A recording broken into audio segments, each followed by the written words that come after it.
అయితే మొన్న ఒక వైరల్ రీల్ చూసాను.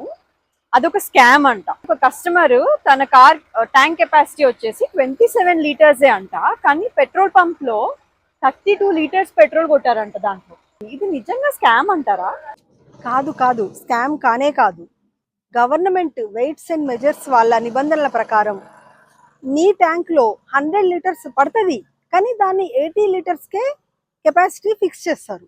అంటే ట్యాంక్ లో 100 పడుతుంది, కానీ 80 కొట్టించాలి. ఎందుకోసం?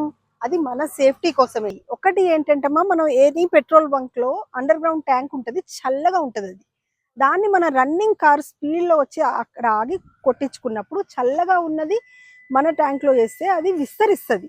అది ఒక రీజన్. సెకండ్ రీజన్ వచ్చి పార్కింగ్ లో మనం స్లాంట్ గా పెట్టామనుకుందాం, అది ఓవర్ఫ్లో అయిపోద్ది, అక్కడ ప్రమాదం.